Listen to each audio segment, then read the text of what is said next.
Her cheek was still bleeding. Elizabeth had tried to wipe it away with the back of her hand, but the scratch ran too deep to disappear without notice. She clutched the broom tighter as Dominic Ricci stepped into the hallway early, silent, and already dressed in stark white. He saw her stiffen.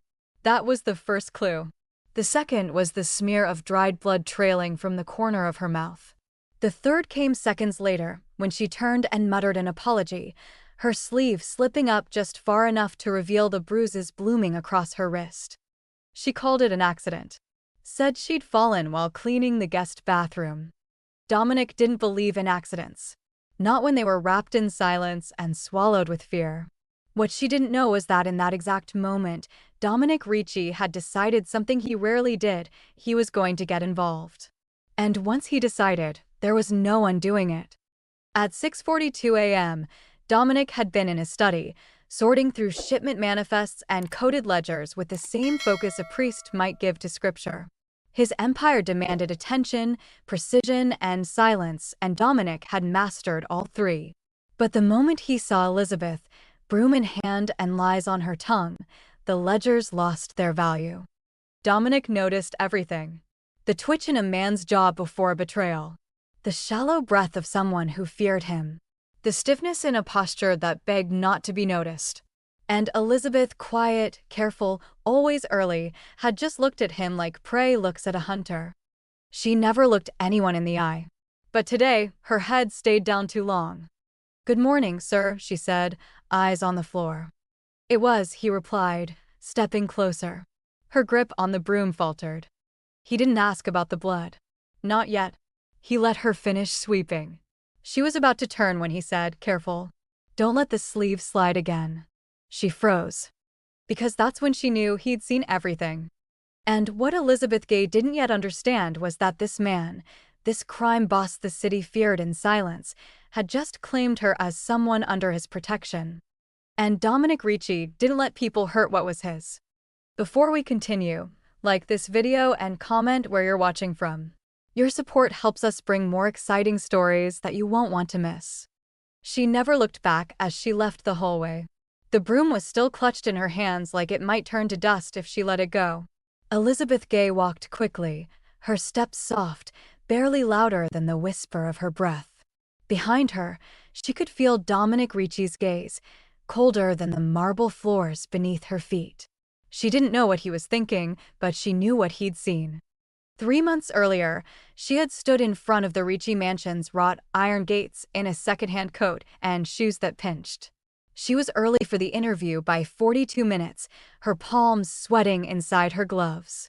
The housekeeper, an older Italian woman named Luisa, had looked her over and nodded, not warmly, but not unkindly either. "You work quietly?" she'd asked. Elizabeth had nodded once, eyes down, heart thudding. That day, her name had been just a formality. Her references, forged by a friend of a friend, had held up. She didn't lie about cleaning. She was good at it. But everything else, where she came from, why she was living with a man she never mentioned, she kept sealed behind the tight curve of her smile. Luisa had said the boss liked quiet people. Elizabeth had learned long ago how to be invisible. Before Dominic Ricci, there was Vincent Moretti. Tall, charming, quick with a joke and quicker with his hands. When they met, he said he'd left the street life behind. He worked private security, which was Vincent's way of saying nothing. At first, she believed him. Or maybe she wanted to believe someone could stay good for long enough to love her right. It started small. A raised voice when she stayed out too long at the store. A broken plate when she forgot to charge his phone. Apologies would follow, too many of them. The kind that came with soft hands on her face and whispers of, "You know how much I love you, right?" Elizabeth would nod, even as her ribs ached beneath her sweater. Even as she learned to move more quietly. She tried to leave once. Packed a bag while he was out, took the subway to her sister's place in the Bronx. Rosa, older and tougher, tried to keep her there. But Vincent showed up 2 days later with a smile and a story and a warning in his eyes. "You think anyone's going to take your side," he whispered in her ear. And just like that, Elizabeth was his again. The police were no help. She tried them, too, twice. But Vincent was clever, and he'd been around enough cops to know how to speak their language. She gets worked up sometimes, he said once, chuckling to the responding officer. She's got anxiety, thinks I'm out to get her. I'm just trying to help. And that was that. No charges.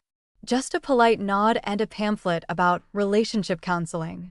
When they moved to a new apartment in Flatbush, Elizabeth knew what it meant. He was hiding again, but this time, not just from enemies. From anyone who might recognize him. She didn't know the full truth yet, not about his past. Just the bruises and the sharpness in his words, and the way he always made her feel like her skin belonged to him. Quiet girls with no one don't ask too many questions. Dominic Ricci had no idea about any of this. But that morning, after Elizabeth disappeared down the hall, he made a call to Marco, his right hand. Track her, he said simply. Discreet. Eyes only. He didn't explain. He didn't have to. Marco had worked for Dominic long enough to know that when the boss noticed something, it was already too late to ignore it. At first, he just watched. Elizabeth moved like she was always afraid of bumping into something. She never lingered in rooms too long.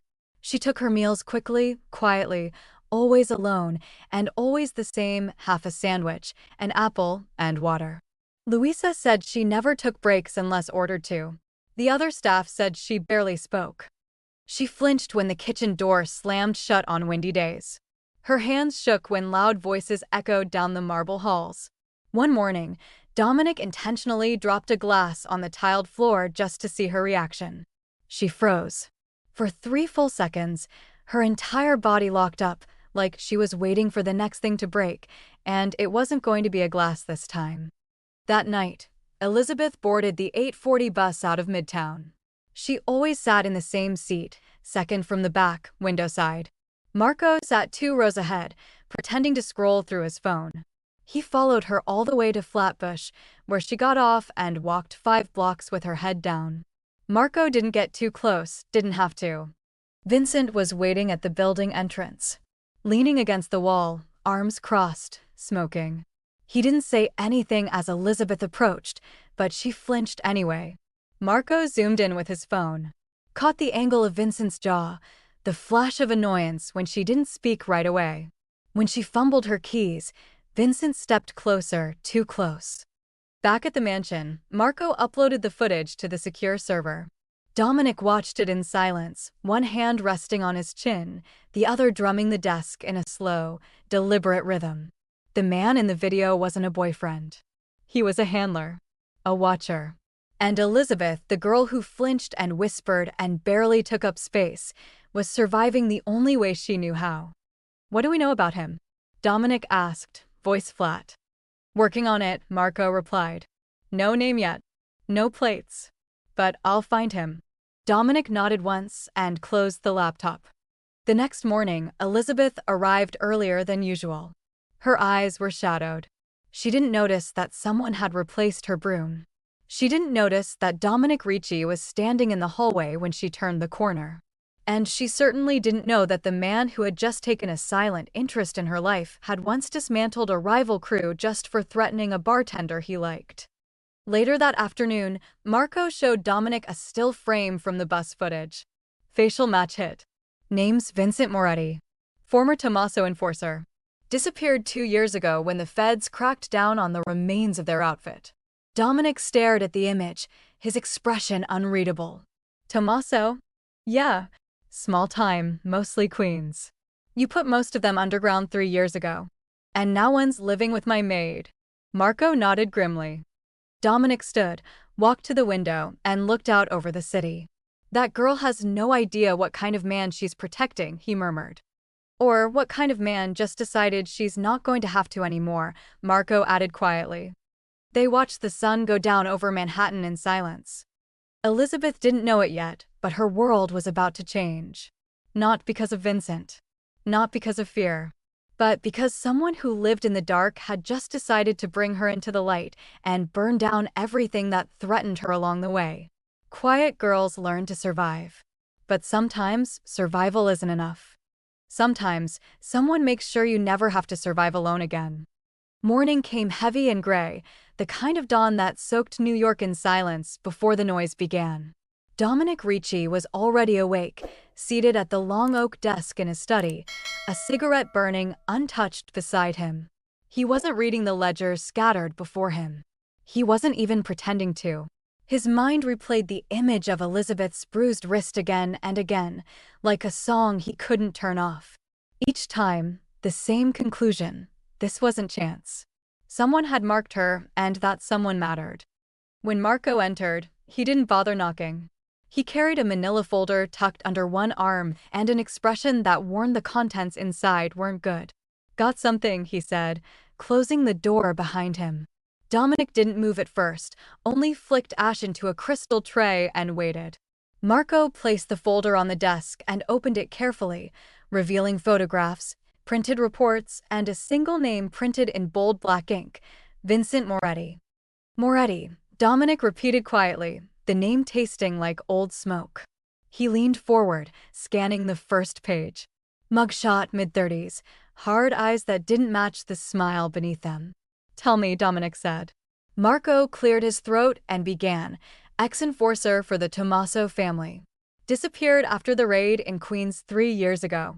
No confirmed sightings until now. He's been using the name Vincent Morales. Rented an apartment in Flatbush last summer. Dominic's jaw tightened as Marco continued. "Your maid? She's been living there with him." The words sank like lead. Dominic exhaled slowly, the smoke curling through the still air. "She doesn't know who he really is," Marco added quickly. "She thinks he's just some guy who fell on hard times." Dominic nodded once. "Tommaso," he murmured, staring at the photo. "I thought that crew was finished." Marco smirked without humor. "So did everybody. Guess one of the rats found a new hole." He flipped another page, revealing grainy surveillance shots from the night before. Vincent leaning against the apartment wall. Vincent watching Elizabeth walk to the bus. Vincent looking at the mansion from across the street, his expression cold and calculating. Dominic's hand froze on one of the photos, his thumb pressing against the edge until it bent. "He's been following her," he said flatly. Marco nodded. "For weeks. And there's more. He's been asking around about you." Dominic's gaze snapped up. "About me?" Marco nodded again, this time slower. "About your schedule. Security rotations. Who comes in and out of the mansion. Mostly through third parties, but it's obvious what he's doing. He's trying to map your operation, and he's using her to do it." Dominic didn't answer right away. He leaned back in his chair, the leather creaking beneath him, eyes still fixed on the photographs. "He's not just hitting her because he can," Dominic said quietly. "He's controlling her because he needs access." The realization settled between them, sharp as glass. For Dominic, it wasn't the bruises that burned now, it was the manipulation. Elizabeth wasn't a spy. She was leverage. A pawn in someone else's game. And she didn't even know she was on the board. Dominic had built his empire on strategy, not sentiment. But something about this, about her, made the strategy personal. "Marco," Dominic said finally, his voice low. "Who else knows?" Marco shook his head. "Just me and Louisa, by accident. She saw Elizabeth crying last night in the laundry room. Didn't ask questions." Dominic's eyes darkened. "Good. Keep it that way." He stood, walking to the window that overlooked the gardens. Rain had started to fall, streaking the glass in thin, crooked lines. "Pull everything we have on the Tommaso family. Every asset, every leftover associate. If Moretti's alive, others might be too." Marco nodded, but hesitated before speaking again. "Boss, if he's testing your security, it's not random. He's probing for weakness. That means someone could have sent him." Dominic's reflection in the window was unreadable. "No one sends a dead man," he replied. "But I want to know who gave him breath." Marco understood the order immediately. "Consider it done." He started for the door but paused as Dominic spoke again. "Marco." The tone froze him mid-step. "Watch her. Not close enough for her to notice, but close enough that if he shows up again, we move first." Marco turned, his expression cautious. "You want her to know we're watching?" Dominic shook his head once. "No. She's lived too long afraid of the wrong man. Let her feel invisible if it helps her breathe." The cigarette in his hand had burned to the filter. He crushed it out. We'll make sure the right man learns what fear actually feels like. By noon, Marco had assembled a thicker file. It wasn't just about Vincent anymore, it was about history. The Tommaso family had once been one of the smaller crime outfits in Queens until Dominic had gutted them in a turf dispute 5 years earlier. Their boss went to prison, half their soldiers went into the ground, and the rest scattered like insects. Now one of those insects had crawled back into the light. Vincent Moretti, the man who beat women and smiled while doing it, had somehow slipped through the cracks. Dominic flipped through the records methodically, absorbing the timeline. Moretti's arrest for aggravated assault dropped. A weapons charge vanished. 2 known assaults tied to his name, both victims refusing to testify. He's smart, Dominic muttered. Not clever smart. The kind who hides behind other people's fear. Marco nodded grimly. He's been careful. But he's sloppy now. He's watching her in public. That's how we found him. Dominic looked up, his eyes narrowing. Good. Let's make that mistake his last. That night, Dominic stood in the dark hallway outside his office, hands clasped behind his back. Elizabeth passed by carrying folded linens. Her eyes flicked up just once, long enough to meet his, then dropped again. He said nothing, only nodded. But inside, the calculations had already begun. The Bruises had a name now, and Dominic wasn't the kind of man who let names like that live without consequence. Later, in the study, Marco returned with one last update. He's been to her bus stop every night this week. Never touches her, never says anything. Just lets her see him. It's psychological. Dominic's voice was quiet, but dangerous. Terror is a form of control. That's his weapon. Fine. We'll take it from him. He looked up, his expression all sharp lines and precision. Start the clock. Marco frowned slightly. Boss? Dominic turned the folder around so that Vincent's photo stared up at them both. I want him exposed, Dominic said evenly. I want him ruined. And I want it done quietly. If you were in Dominic's position, discovering the Bruises weren't random, but part of a larger game, would you expose the truth, or would you strike first in silence? Share your thoughts below and tell me what you would have done in Dominic's place, and don't forget to subscribe for the next chapter in this dark, gripping story. Elizabeth hated the kitchen's silence most of all.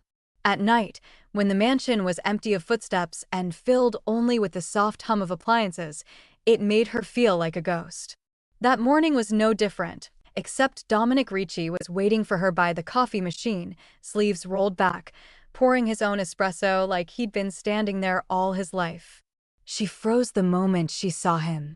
Her fingers clenched the towel she carried, and for a second too long, she forgot how to breathe.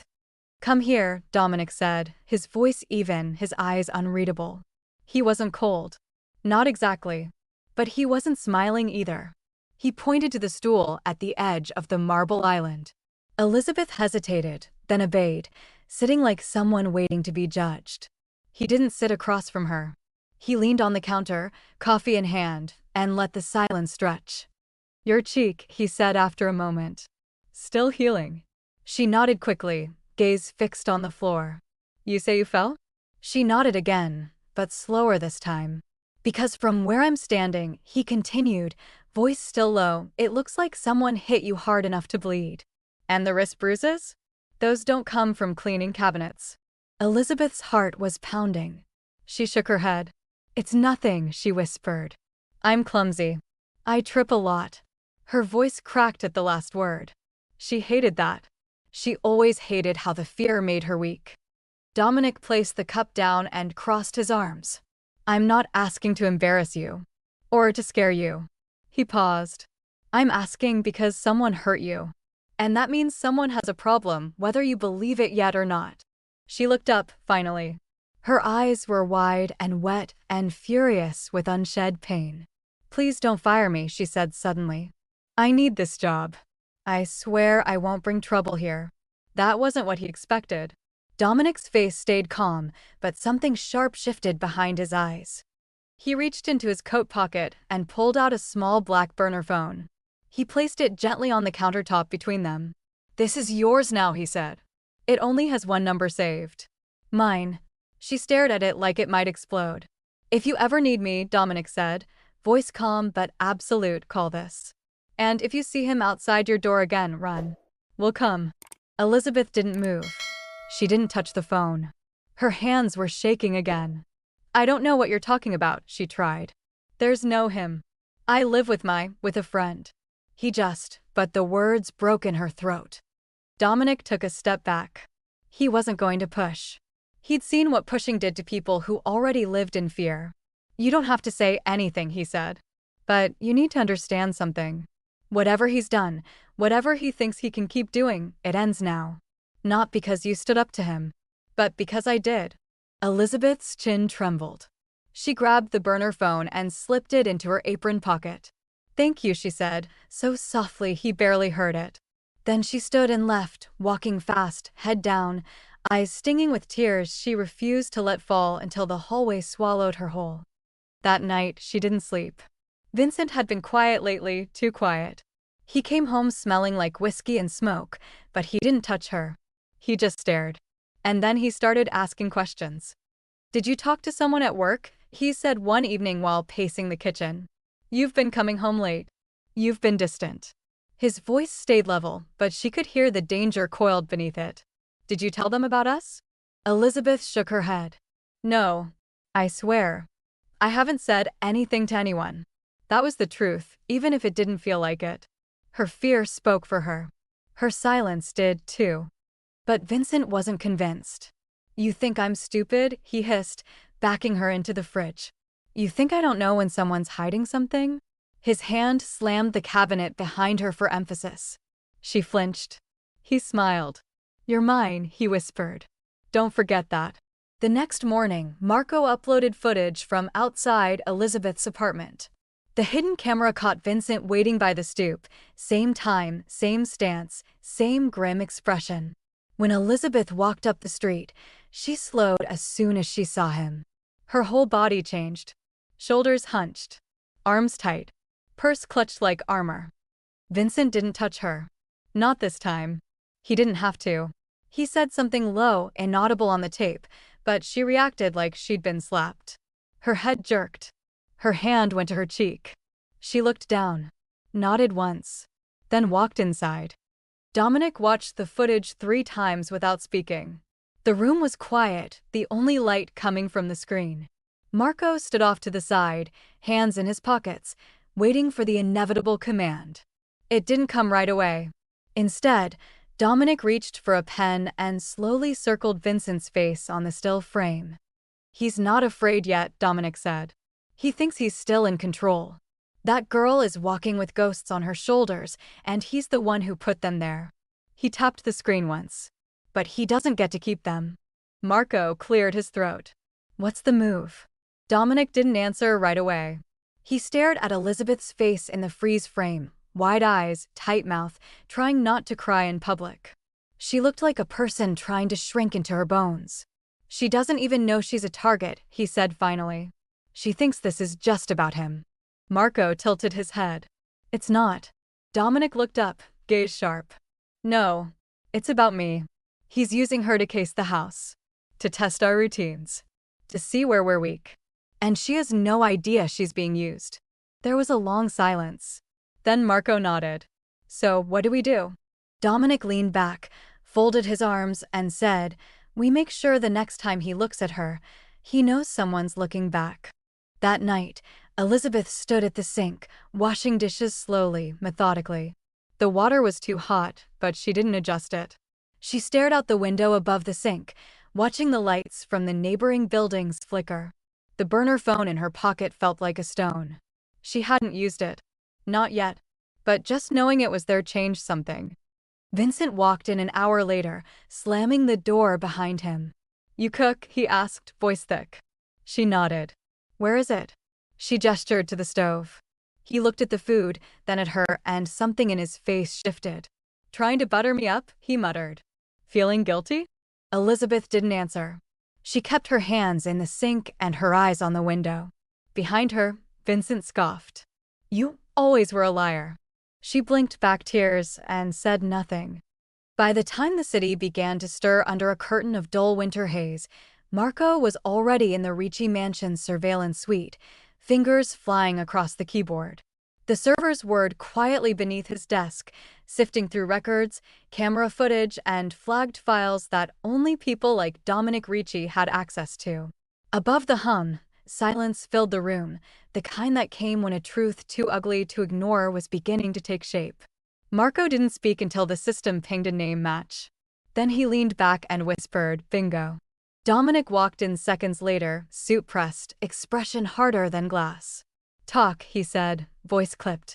Marco didn't waste a second. Vincent Moretti's alias, Vincent Morales, ties back to a Queens hospital report from 2019. Female patient. Broken ribs. Concussion. She left before a formal statement could be filed. Dominic frowned. Name? Marco nodded grimly. Jenna Parlow. 24. Used to be his girlfriend. They worked in the same dive bar. She went missing for 3 days, then reappeared with a story about falling downstairs. Dominic didn't believe in coincidences. Not when the same story followed a man like a trail of gasoline. Did she press charges? He asked. Tried, Marco said. Then recanted. Said she'd exaggerated. We know the drill. Dominic's knuckles flexed once. Find her, he said. Quietly. I want to know where she is, who she talks to, and what she's afraid of. Marco nodded and switched to a new file. That's not all. The alias was also flagged in a cold case database. Domestic assault, Staten Island, 2021. Same MO, woman vanishes, shows up injured, won't talk. Name was Carla Menendez. Filed a report. Then dropped it. Moved cities within a month. Dominic's eyes narrowed. Pattern. Marco clicked through, pulling up 3 more names. A pattern that stretches back a decade. There it was, the full picture coming into view. Vincent Moretti didn't just hurt women. He hunted them. Found the isolated ones. The ones with nowhere to go. The ones who stayed quiet even when the bruises screamed. And he didn't stop. He just changed addresses, changed names, changed the locks behind him. Dominic's jaw tightened. And now it's Elizabeth, he said softly. She's the next line in a long file. But she's the last. Marco pulled up a second monitor. It gets worse. He clicked into a transaction trail, small deposits, unremarkable on their own. He's receiving monthly payments from a shell company that used to belong to the Tommaso family. Cleaned up under a fake real estate firm. Still alive. Still moving cash under the radar. Dominic leaned forward. You're telling me the Tommasos are still operating? Remnants, Marco said. Fragmented. But connected. Quiet moves. Safe houses. Rackets in Brooklyn and parts of Queens. Nothing big yet. Just roots. Dominic sat back, staring at the screen. And Moretti's part of the soil. The silence that followed wasn't empty. It was the kind that filled with strategy. Dominic didn't just run a criminal empire. He outlived others because he knew when a threat was starting to grow roots. He knew that Moretti wasn't just a man with a history. He was a man with a plan. A plan that involved Elizabeth, the maid who swept floors while unknowingly living with a ticking fuse. Pull the Tommaso files, Dominic ordered. All of them. I want to know who's still breathing. Who's funding what? Who's getting desperate enough to crawl back out? Marco moved fast. A third screen lit up, revealing mugshots and redacted FBI reports. We've got 2 lieutenants who never got picked up. Salvatore, Twitch, Mancini, and Luca, Lips, Falcone. Both off the grid. Both linked to money laundering through a string of pawn shops and construction companies. Guess who's been seen meeting with them last spring? Dominic didn't blink. Vincent Moretti. Marco nodded. Twice. Once in Jersey. Once in Flushing. Surveillance confirms the timeline. Small meetings. No phones. All off book. Dominic folded his hands in front of him. So the Tommasos aren't just alive, they're rebuilding. And Moretti, Marco added, is their runner. Their scout. And Elizabeth? She's not just his victim. She's his cover. The weight of it settled in Dominic's chest like a storm rolling in. Elizabeth had no idea she was standing in a burning house. No idea the man she lived with was connected to the very family Dominic thought he'd buried. And now Moretti was using her not just for control, but for access. To Dominic. To his estate. To his vulnerabilities. Marco broke the silence. Boss, if he's using her to watch us, it means he's been casing you for weeks. Dominic nodded. He's gathering intel. Posing as nothing. Getting close through her. The bruises aren't just violence. They're obedience. He needs her quiet. Obedient. Broken enough to miss the moves he's making. Marco's voice dropped. You think she knows? She suspects, Dominic said. But she doesn't understand why. And by the time she does, it'll be too late. The two men stood over the map of digital connections. The Tommaso revival was no longer a rumor. It was real. It had a pulse. And it had a path that ran straight through a woman with trembling hands and downcast eyes. Dominic turned from the screens, rage simmering beneath his stillness. Get eyes on every known Tommaso contact. Watch the pawn shops. Watch the streets. I want someone on Luca Falcone by tomorrow. What about Salvatore? Marco asked. Leave him, Dominic replied. For now. He picked up the photo of Vincent and stared at it, unblinking. Moretti's the thread. We pull him, the rest unravels. Marco hesitated. And Elizabeth? Dominic looked toward the window, where the rain had returned, tapping lightly against the glass. She's the reason we move carefully. She's living with a weapon pointed at her back. If we strike too soon, he uses her. If we wait too long, he breaks her.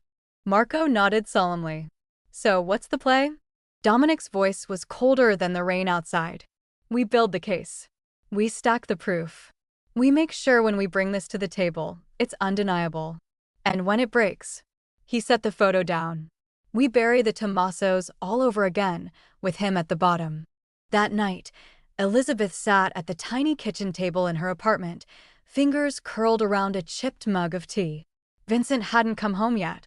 The silence was a relief, but the tension still sat heavy in her chest. She didn't trust it. Lately, Vincent had been vanishing for longer hours, returning quieter, sharper, more calculating. She didn't know where he went, or what he did. He never said. But tonight, the burner phone Dominic had given her felt heavier in her apron pocket than it had all week. She didn't know why. Only that something was coming, and she didn't want to be alone when it did. Do you think Elizabeth will find out who Vincent really is before Dominic makes his move, or is she too far inside the fire to see the smoke? Drop your thoughts in the comments and tell us, if you were Elizabeth, would you trust Dominic yet, or still run? And don't forget to subscribe to see what Dominic uncovers next. The strategy didn't start with a bullet. It started with a whisper. Dominic Ricci understood that sometimes the loudest message was the one no one could trace back to you. So, while Vincent Moretti played the street-level bully, Dominic sat in his study with Marco and Frank Russo, the family's consigliere, drawing a noose in the form of a paper trail. The plan was simple: expose Vincent not with violence, but with evidence, the kind that couldn't be buried, bribed, or burned.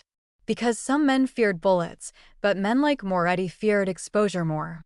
Frank tapped the edge of a printed dossier with one thick finger. We don't hand this over all at once, he said. Too fast, and it looks orchestrated. We let it trickle: anonymous tips, social media leaks, credible patterns. Marco nodded beside him, cross-referencing names, locations, and photos across 3 monitors. We've got enough footage of Vincent following Elizabeth to choke a DA's inbox. And that's before we touch the Tommaso connections. Dominic, calm as ice, replied, Good. Let's start dripping blood in the water. The first move was subtle, a nudge to a junior federal agent known for chasing organized crime ghosts in Brooklyn. Marco used a secure relay to send 2 stills, one of Vincent at the pawn shop linked to Luca Falcone, and another of him tailing Elizabeth at the bus stop. No message. No source. Just the images and a file named, You Missed One. Within hours, the server log showed the images had been opened twice. Next, a file made its way to an online journalist known for exposing police corruption and gang cover-ups. This one included snippets of Vincent's cold case past, photos of past victims, and vague leads that only needed a bit of digging. The journalist didn't publish, not yet, but he started asking questions. Marco flagged a tweet later that day. Queens PD missed something in 2019. Wonder what Moretti's been doing since. Dominic read it over espresso and said nothing. The wire was tightening. Meanwhile, Elizabeth kept showing up to work like nothing had changed. She didn't notice the subtle shifts around her, how Marco was always nearby, how Louisa gently nudged her away from certain routes inside the house. But Dominic noticed everything, especially the quiet way she moved, the way she gripped her cleaning cloth like it was armor. She still hadn't used the burner phone. Not once. Dominic decided it was time to force Vincent's hand. She goes home early tonight, he told Marco. We give him opportunity and make sure we're watching. Marco hesitated. You think he'll bite? Dominic didn't blink. He's a predator. He'll always bite when he thinks no one's watching. That afternoon, Dominic approached Elizabeth in the hall. Go home early, he said. Louisa can finish your rotation. Elizabeth blinked, confused. Did I do something wrong? No, he said. Just go home. Get some rest. She didn't argue. She never did. Two unmarked cars parked down the block from Elizabeth's apartment that evening.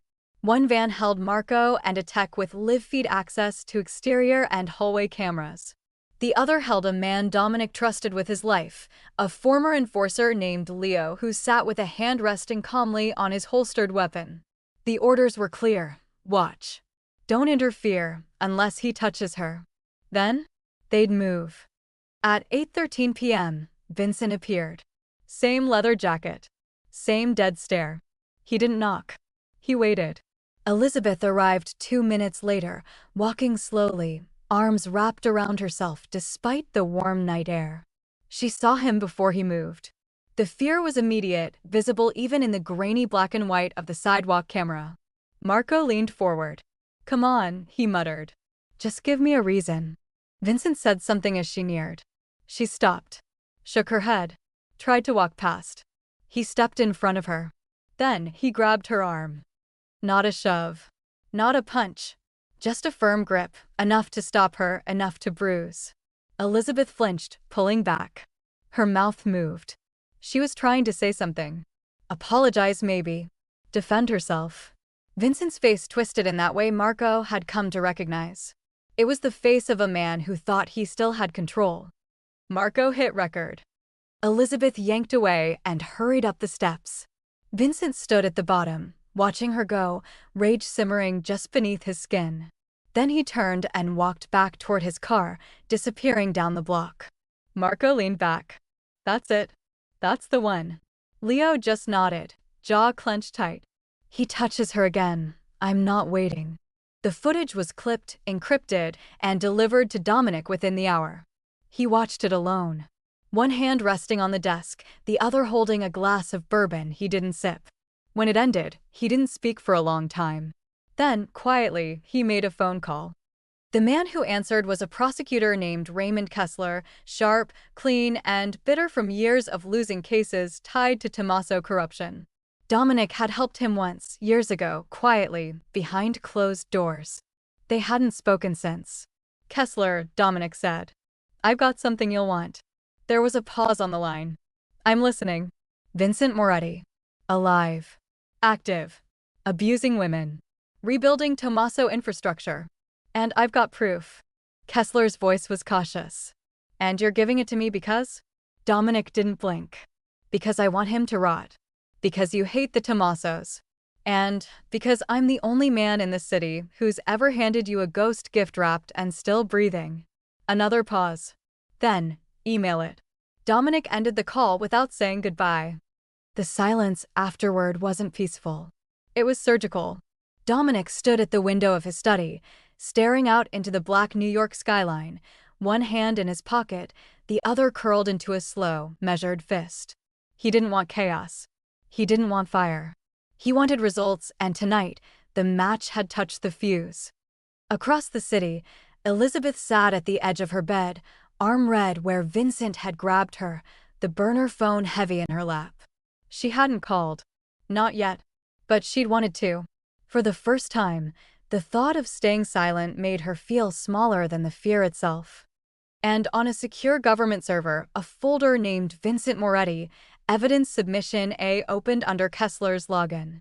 Elizabeth stood outside the study door with her hands clasped tight in front of her, the burner phone heavy in her apron pocket. Louisa had come to her that morning with a simple message: "Mr. Ricci wants to see you." Now, she hadn't asked questions. She just nodded, wiped her palms on her skirt, and walked the long hallway to the lion's den. The last time she had stood here, she'd carried coffee and a bruise she pretended didn't exist. Now she carried a secret she didn't understand, and a growing fear that this was the end. She raised a trembling hand and knocked. "Come in," came Dominic's voice, calm, unreadable. She stepped inside, eyes instantly dropping to the Persian rug beneath her feet. Dominic didn't look up from his desk at first. He was reviewing something, but the room wasn't quiet. She could hear the low hum of tension. "Sit," he said without looking at her. She obeyed. The chair across from him felt too large, too exposed. She perched on the edge, back stiff, hands still clenched. "Did I do something wrong?" she asked finally, voice barely above a whisper. Dominic closed the folder slowly. "No," he said. Then he looked at her. Really looked. And Elizabeth felt her stomach twist. That wasn't the face of a man preparing to fire her. It was the face of someone about to remove a mask. "I'm not asking this because I need gossip," Dominic began. "I'm asking because what I know, what I've seen, it makes you a target in ways you don't even realize." Elizabeth blinked, unsure if she'd heard him right. "Target?" she echoed. He nodded once, leaning back in his chair. "I know who he is," Dominic said. Just like that. No lead-in. No soft landing. Vincent Moretti, enforcer for the Tommaso family. Disappeared 3 years ago. Reappeared 6 months ago under an alias, living with you. The words landed like a blow. Elizabeth flinched. Her breath caught. "No," she whispered. "That's not," he said, "he told me," but even as the words tumbled out, her body was already shrinking into itself. Her face went pale. Dominic didn't move. "He told you a lot of things," he said. "He told you he'd changed. That he loved you. That the bruises were your fault. That the fear was normal." Her eyes welled, and she dropped her gaze. "You weren't protecting him," Dominic added. "You were surviving him." That's when she broke. The tears came fast and soundless, her shoulders trembling as she pressed her hands to her face. "I didn't know," she sobbed. "I didn't know who he was. He was charming at first. Kind. And then he changed." Dominic remained silent. He didn't interrupt. He let her speak, because for the first time, she was finally letting it out. "He told me no one else would put up with me," she said, voice cracking. "Said I was damaged. Said if I ever tried to leave, no one would believe me." She shook her head, lips trembling. "And he was right. Every time I tried, the police didn't care. My sister got scared and told me to come back. I didn't have anywhere else to go." Dominic's voice came low. Controlled. "So you came here?" She nodded. "To clean houses and be invisible," she said bitterly. "I didn't want to cause trouble. I just needed a paycheck and a place he couldn't control." She looked up, her eyes rimmed red. "But he followed me anyway." Dominic stood now, walked around the desk slowly. He didn't crouch beside her. He didn't reach for her hand. He simply stood over her like a judge about to deliver a verdict. "He touched someone in my house," he said, voice like steel. "He just declared war." Elizabeth didn't respond. She couldn't. Her tears had stopped, but her body still shook. Dominic placed a new phone on the table beside her, sleek, black, and already activated. "Your burner was a placeholder," he said. "This one's encrypted. Programmed. Tracked. It pings my people if you press the side button 3 times. She stared at it. He continued. "You're not going back to that apartment." She blinked. "But no arguments," he said. "Your things will be packed and sent. You'll be moved tonight. Safe building. Doorman. Security. No one gets in without a key or a name." Elizabeth looked like she might collapse under the weight of it all. "I can't afford it's done," he said. "It's mine. You're not paying for safety. You've already paid more than enough." She swallowed hard. "Why are you doing this?" Dominic didn't answer right away. He looked at her, really looked at her, and saw not just a maid or a victim, but a woman who had survived hell quietly and still came to work on time. "Because he's using you," he said finally. "To get to me. To case my estate. To rebuild a broken family on your back. And because I don't let people get used like that, not in my house." Elizabeth wiped her face with shaking hands. "You could have fired me," she whispered. Pretended not to see. "I don't pretend," Dominic said flatly. "Not with people who need protection." For the first time, she let the silence linger without trying to fill it. "You'll have a driver today," Dominic added. "He'll take you to the new place. You'll stay there until I say otherwise." Elizabeth nodded slowly, still stunned. "And Vincent?" Dominic's voice was cold. "He'll get what's coming." And that was the end of it. By that night, Elizabeth had packed everything she owned into 2 suitcases and 1 torn duffel. Louisa helped without asking questions. A black car arrived just before sundown. She didn't see who was driving, but she recognized the soft click of the door unlocking from inside. The apartment she was brought to was clean, bright, quiet, too quiet at first. But for the first time in years, it didn't feel like a cage. It felt like a door. There were 3 locks on the front door. Cameras in the hallway. A security guard stationed in the lobby who smiled and asked for her name before letting her through. Her bed was made. Her kitchen stocked. The phone Dominic had given her was placed on the nightstand, beside a small note card with a single sentence in his clean, bold handwriting. "If he comes near you again, I'll be the last thing he sees." That night, Elizabeth curled beneath the sheets with the lights off and the windows open. The city breathed below her, but it no longer felt like it was closing in. Her arms still ached. Her heart still raced every time footsteps echoed in the hallway. But sleep came. And for the first time in years, it stayed. The morning began with sirens. Not the frantic kind that blare through traffic, but the steady, deliberate wail that announces something big, something final.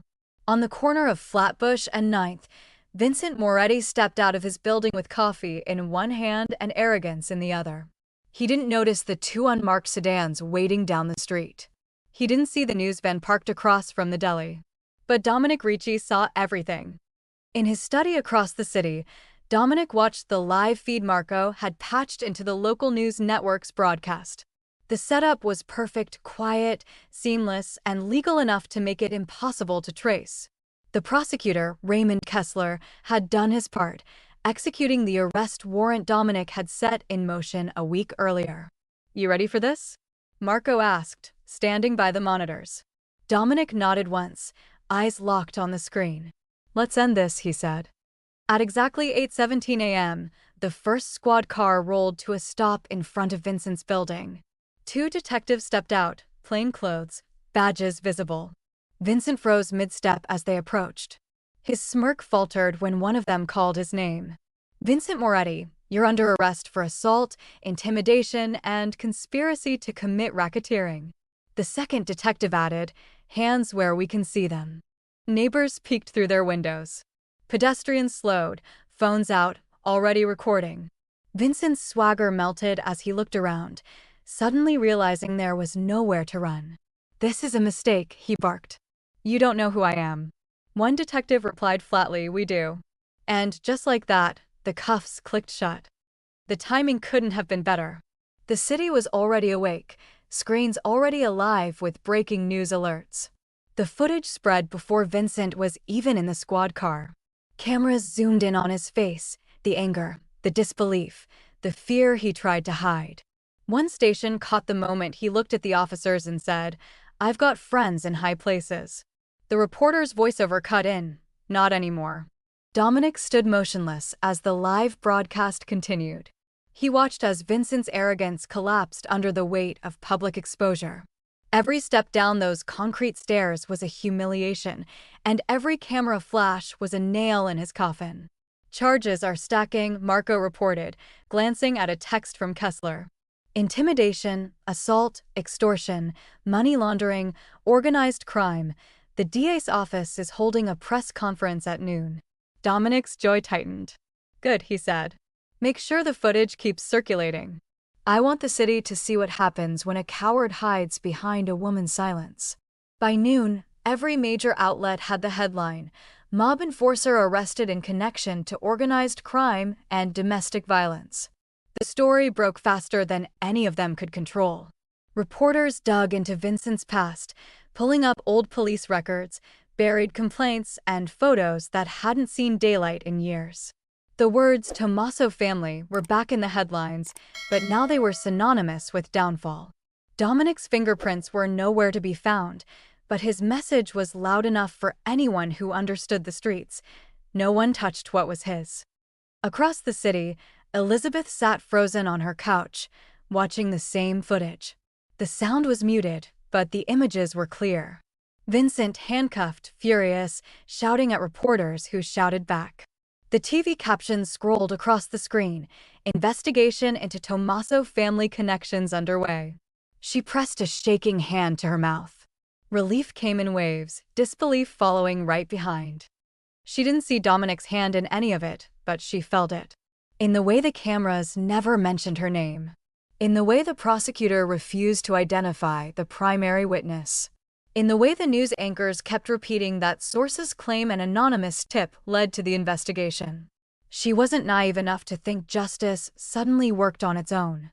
No, someone had made it happen. Someone who had promised, "You're under my protection." By afternoon, the footage had gone viral. Millions of views. Thousands of comments. Headlines spun faster than anyone could read them. Ex-mob enforcer taken down by secret source. Anonymous tip exposes hidden abuse network. Victims begin to speak. Elizabeth didn't realize what those last words meant until she checked her phone. On social media, other women were posting names withheld, faces blurred, stories eerily familiar. Vincent hadn't just hurt her. He'd hurt them too. And now they were free to say it. At the mansion, Marco entered Dominic's office carrying a stack of reports. "It's spreading," he said. "We've got 5 confirmed witnesses. 2 of them filed new statements this afternoon. Internal Affairs just reopened 3 cold cases involving Tommaso remnants." Dominic didn't look surprised. "And Kessler?" he asked. "He's holding strong," Marco said. "Press just called him the man who finally cracked the Tommaso shell." Dominic allowed himself the faintest hint of a smile. "Good. Let him take the credit. That's how it sticks." Frank Russo entered next, his suit immaculate as always. "The city's calling it divine intervention," he said dryly. "You know they're already speculating about who tipped the feds off?" Dominic raised an eyebrow. "Let them." Frank chuckled. "You do realize, the more they guess, the less they'll know." Dominic's gaze shifted back to the window. Exactly. That evening, as the sun set over the skyline, Dominic sat alone in his study, the news still playing quietly in the background. Every headline, every photograph, every whisper of Vincent's name now carried the weight of shame. For a man who thrived on control, humiliation was the one wound that couldn't heal. Dominic didn't need blood. He'd already taken the one thing Vincent valued most, his power. In a small apartment across town, Elizabeth stood at her window, city lights flickering across her face. She felt something she hadn't felt in years: peace. It didn't erase the scars, or the nightmares, or the years of fear that had burrowed into her bones. But for the first time, she wasn't looking over her shoulder. She wasn't listening for footsteps in the dark. She whispered to herself, "It's over." And for once, she almost believed it. But in the quiet of the Ricci mansion, Dominic knew better. The Tommasos wouldn't vanish quietly. Men like them never did. Power never died, it shifted. But for now, his city was calm. His message had been delivered. And somewhere in that calm, Elizabeth Gay finally slept, not as a victim, but as someone the city unknowingly owed its peace to. Do you think Dominic's kind of justice, quiet, ruthless, and public, was the only way to stop Vincent? Or did he cross a line he can't return from? Share your thoughts in the comments below, and don't forget to subscribe to see what happens when the city learns who really pulled the strings. The knock came at 9 a.m. sharp. Not rushed. Not threatening. Just deliberate enough to make Elizabeth freeze mid-step on her way to the kitchen. She set down the teacup she was holding, her heart already ticking faster. No one ever came this early, and the last time someone knocked without warning, it had nearly destroyed her. But when she opened the door, it wasn't Vincent standing there. It was Dominic Ricci. He looked like he always did, pressed suit, no tie, hands tucked calmly into his coat pockets. His presence filled the doorway without ever raising his voice. Elizabeth blinked, confused for a second, before stepping back to let him in. "You don't usually do house calls," she said softly, managing the smallest smile. Dominic returned it with the faintest curve of his mouth. "I'm not usually in the business of relocating my staff either," he replied. The apartment was still new enough to smell like fresh paint and polished tile. Dominic walked through it slowly, taking in the security camera in the hallway monitor, the reinforced locks on the front door, the panic button installed beneath the counter. All of it had been installed without her asking. All of it had come with his quiet promise, "You're under my protection." "You settling in okay?" he asked, finally turning to face her. Elizabeth nodded. "It's quiet," she said. "Safe." She hesitated, then added, "That still feels strange." Dominic said nothing at first. Just gave her a long, thoughtful look, like he was weighing something only he could measure. Then he nodded. "That's normal," he said. "Safety always feels foreign to people who've lived with wolves." Elizabeth looked down at her hands. They weren't shaking this time. That was new. "You're not here to just check the locks," she said gently. "What do you need, Mr. Ricci?" Dominic reached into his coat and pulled out a folded paper. He handed it to her, and she opened it slowly, a revised work schedule. Her name was there, slotted back into rotation at the mansion. Elizabeth looked up, eyes wide. "You want me to come back?" "I'm not asking," Dominic said. "I'm offering." She took a moment to absorb it, to understand the weight of the gesture. "I thought maybe you'd prefer I didn't," she said quietly. "That it would be easier for everyone if I just disappeared into this apartment and stayed out of the way." Dominic shook his head. "You were never in the way," he said. "You were just in the line of fire." She took a deep breath. Then another. "Okay," she said. "I want to come back." Dominic nodded once, businesslike. But his eyes softened. "Good," he said. "Louisa misses having someone who doesn't talk back." Elizabeth smiled. "Then I'm definitely needed." Outside, the city kept moving, unaware of the storm that had already passed through its streets. But inside Dominic's world, the aftershocks were still being felt. The Tommaso family's remaining pieces were being picked off, one by one. 2 had already been arrested. 1 was in hiding. The last, Luca Falcone, was trying to buy his way out of the crosshairs. But Dominic had no interest in deals. He sent a single message through back channels, passed from contact to contact until it landed exactly where it needed to. "The next man who uses a woman as a weapon, remember what happened to the last one." There were no names attached. There didn't need to be. Everyone knew who the message was from. Everyone knew who it was about. And no one, not even the most desperate remnants of the Tommaso family, dared test him again. Dominic didn't need war. He just needed clarity. And clarity had a way of making cowards go quiet. Back in the apartment, Elizabeth poured him a cup of tea just as she had the first time they'd spoken face to face. The memory wasn't lost on either of them. "Funny how things circle back," she said, placing the cup on the table. Dominic raised an eyebrow. "Only this time," she added, "I'm not hiding my bruises." He looked at her for a long moment, then said quietly, "You shouldn't have had to hide them in the first place." She nodded. "But I'm not hiding anymore." They drank in silence for a few minutes. The kind of silence that wasn't empty, just peaceful, comfortable, earned. As Dominic stood to leave, Elizabeth walked him to the door. She paused just before opening it, looking up at him with something fragile and fierce in her eyes. "Thank you," she said. "For everything." "I know you didn't have to." Dominic shook his head once.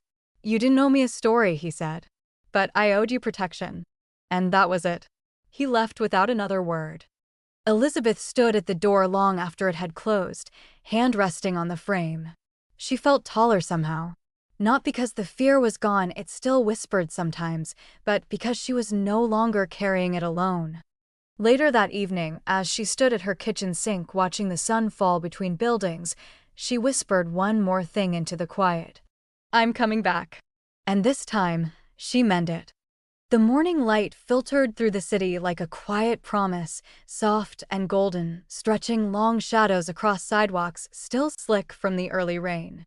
Elizabeth Gay stepped out of her building and into the world alone. No car waited. No eyes tracked her from the alley. She didn't flinch at passing footsteps or retreat at the sound of a slamming door. It was the first time in years she walked without shrinking. She adjusted her coat as she passed the corner bakery, warmth rising from the windows, cinnamon in the air. Her hands were bare, no sleeves pulled tight to hide bruises. She still looked over her shoulder sometimes, but not out of fear or out of habit. Healing, she'd learned, wasn't loud. It was slow and quiet and full of tiny moments, like this one, walking to the market with her head held high. At the corner, a man held the door open for her. She hesitated, surprised, and then she smiled. A real smile.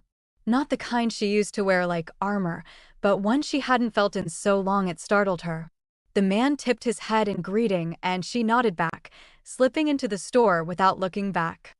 Inside, she moved with the grace of someone relearning herself. She picked apples. She checked expiration dates.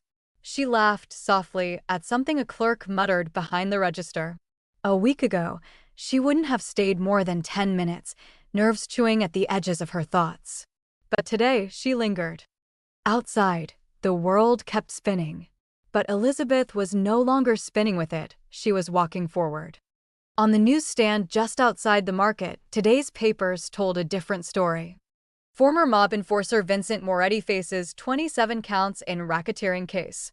New victims come forward in Tommaso family investigation. Organized crime network crumbles under federal pressure.